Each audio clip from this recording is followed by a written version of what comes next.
There's something in the heart of God that He always wants to meet with His people. And that's exactly what He did in what we know of as the Tabernacle. My name is Chris Montgomery, pastor at Fraser Church, and thank you for joining us on this 8-week journey as we learn how to enter His presence.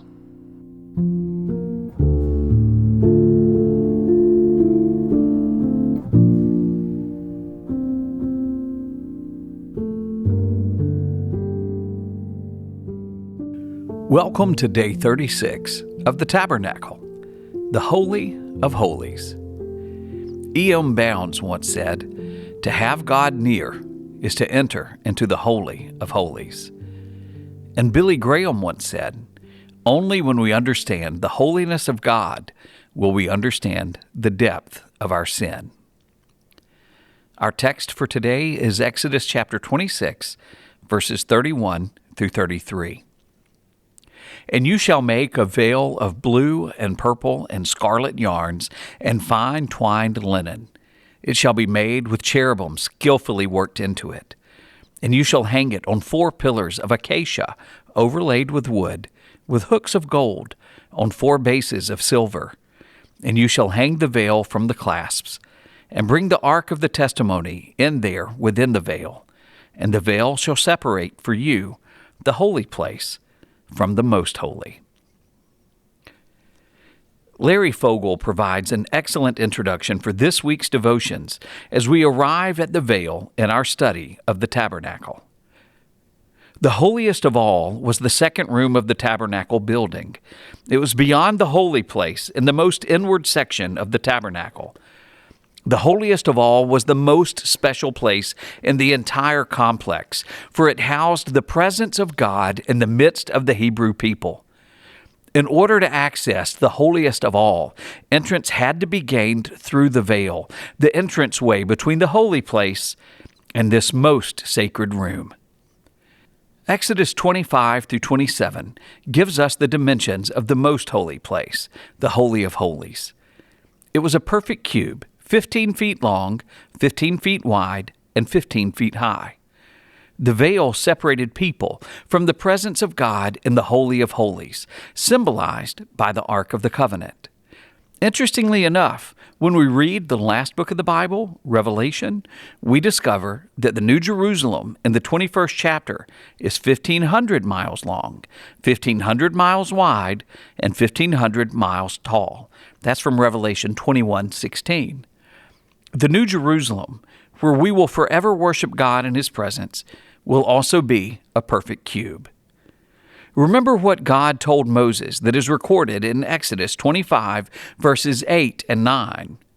"And let them make me a sanctuary, that I may dwell in their midst, exactly as I show you concerning the pattern of the tabernacle and of all its furniture, so you shall make it."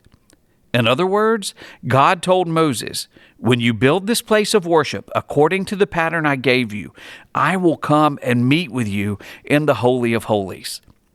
So the Holy of Holies had a veil to divide the holy place from the most holy place. Steve Fusion gives the historical context of the Holy of Holies in reference to the veil. The inner veil divided the holy place from the Holy of Holies for over 1,500 years during the Old Covenant of Law. The Aaronic priesthood, along with the people of Israel, held the Holy of Holies in awe mingled with fear.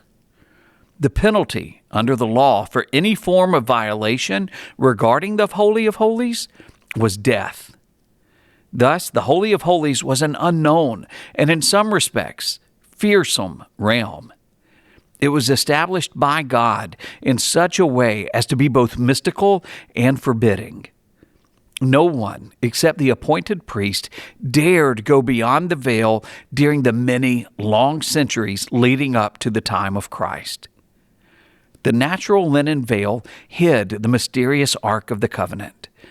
It was the sacred persona of the Ark that gave the Holy of Holies its imposing stature.